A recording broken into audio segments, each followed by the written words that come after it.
All right, hey guys, I'm Travis Cronin, senior reporter here at Us Weekly, and I am here with the host of Are You Smarter Than a Fifth Grader, the one and only John Cena. Thank you very much. Thank you. Congratulations on the gig. Thank you. Very happy that the show's out and everybody can watch and enjoy. Yes. So I want to learn what you learned from these fifth graders and what you taught these fifth graders. I learned that I am not smarter than a fifth grader. I learned that rather quickly, and hopefully a lesson that I bestowed on them is it is certainly okay to be yourself.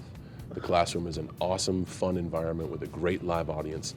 We have such a diverse classroom and wonderfully talented kids who are allowed to not only showcase their intelligence, but their talents. Yeah. And it was a really, really fun atmosphere. And there's a game show built around it too, so adult contestants could win a bunch of money if they played the game extremely well. But the thing I hope I taught them was it's okay to be yourself.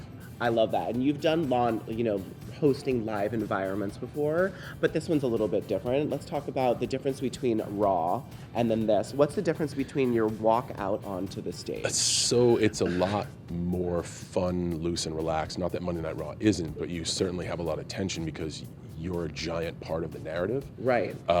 In Are You Smarter Than a Fifth Grader, I'm literally just a vehicle to show how skilled and talented these kids are. Nice. So I can be the butt of every joke. I admit when I get things wrong. It just really was a loose, relaxed, fun environment. Monday Night Raw is awesome, but a lot of its adrenaline comes from the stress of being so connected to the narrative. And what's the difference between your voice on Raw and your voice on this? Are you a little more gentle with the kids? Well, once again, it's a game show, and I'm the person asking the questions, so I want to be phonetically correct. I want to say everything, as digestible for the contestant as they can hear it. Right. Whereas Monday Night Raw, if I lose my temper or emotions get high, I don't know what I sound like. So I just try to sound as straightforward as I can. And what about your grooming? How is that different? How does your hair, shaving, sort of grooming for Monday Night Raw, I'm kind of in control of my own destiny, which would explain the jorts and the t-shirt and the ball cap.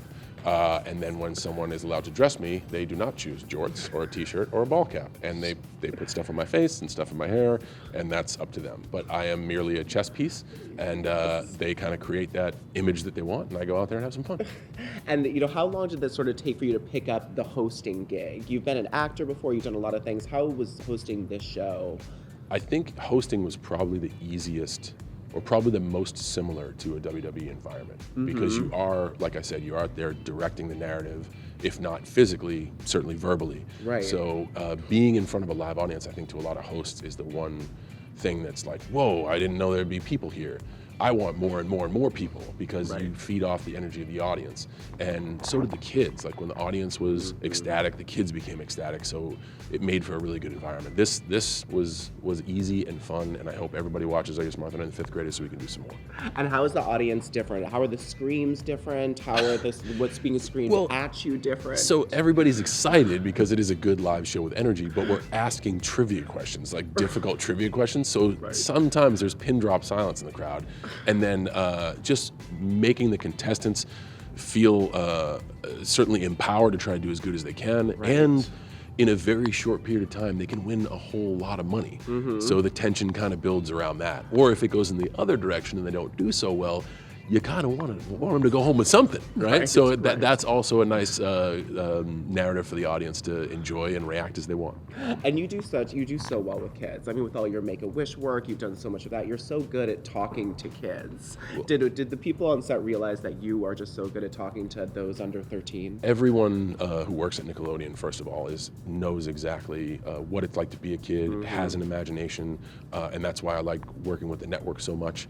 Everybody on that show was awesome with kids, and we made no bones about it. Like, the kids are the stars. Right. And I think once you establish that, it's very easy to craft a path around, like, okay, we need to make this as comfortable for these people as possible because they're the ones that's going to make this show a success or failure. Right. And what subjects would you think that you were the best at overall topic-wise, and what would be your worst overall topic-wise? Definitely anything to do with geometry, science I was okay at, history I was okay at. Yeah.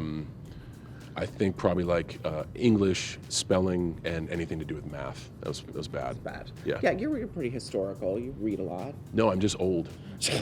I'm old. So I'm like, oh, that happened a couple of years. Yeah, I was alive for that. Okay, all right, yeah, I know that. Oh my God. And did it give you sort of like, let's say, babysitting fever, getting around all these fifth graders and then you leave, you're like, I want to go like hang with some more kids? No, I certainly enjoy the things I do at the time that I do them. I'm enjoying this conversation as much as anything because that's where we're at right now. But you're not inviting me over later for when you're trying to go to sleep. If we cross paths and I need to go to bed, I'll tell you I need to go to bed. But I'm not against it. I'm just saying that, man, those kids have such energy. Yeah. Like such energy. And I like to fancy myself a dude who comes out very energetic and ready to go. But man, those 11-year-old kids do not stop. I just kept looking at them going, how do you do it? I wish I could harness even a small amount of it. They are brilliant, yet nuclear with their energy. I imagine.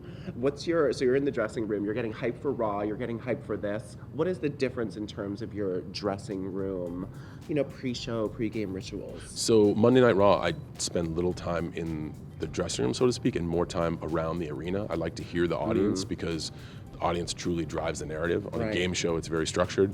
These are our kids, this is your host, these are our contestants, this is how we play the game, let's play the game. And the fans react essentially to the game. Right. Like a football game, the teams aren't going to cater to the audience of like, you guys want us to do a running play? Okay, we'll do that. Football's not there yet. It's just a game that people watch and get invested in.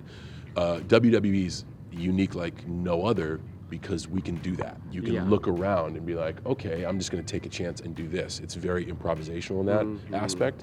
So it's like nothing else. But it also prepares you for something like Are You Smarter Than a Fifth Grader? Because of that structure that the game show has, you really won't be surprised by much. Right. And even when the audience comes out, you're like, I've dealt with a lot tougher crowds than this, depending on what your narrative might have been. Well, plus everybody there's really there to have a good time. Whereas sometimes on Raw, a good time is had by controlling the narrative in a negative way. Or punching someone in the face. Or punching somebody in the face. Which might work. And so it was announced Fast and the Furious. I'm sure you're getting so many tweets and DMs about it. It's a perfect marriage made in heaven. Thank you, and I'm glad that the folks in the franchise thought the same. I'm super excited. I have to say thank you to Vin Diesel for kind of orchestrating all this. He put a message on his Instagram a little while ago. I saw that. We were able to meet, and it was amazing, and I totally understand how big this opportunity is, and all I can do is do my best. That's so wild that in the modern day he really posted an Instagram, and then that got the head honchos wheels spinning. Yeah, well, I mean he is the family of the franchise, Absolutely. and it's the OG, if you will. And it's a truly tremendously successful franchise, followed the world over and appreciated by so many people around the world.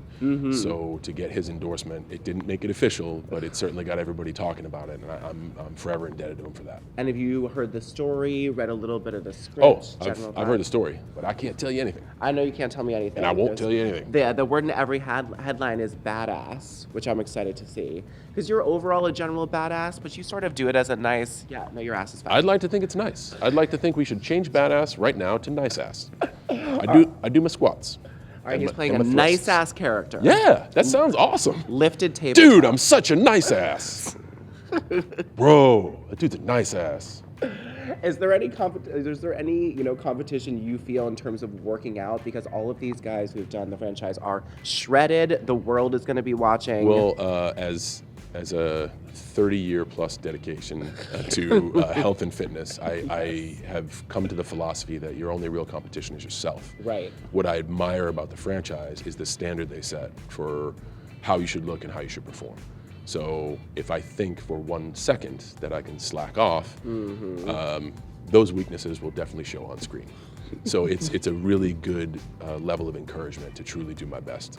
And do you think you're going to pick up any other skills that you hadn't learned from other movies or from WWE? I learn stuff every day. I'm about to jump into an opportunity surrounded by people who have created a successful billion-dollar franchise. So I'm surrounded by actors who are better than me and a wonderful director who's been in the Fast franchise before and had tremendous success with it. So it's the perfect environment to learn. I'm really, really excited. I cannot wait to watch, Sean. Thank you so much for talking to us. Thanks.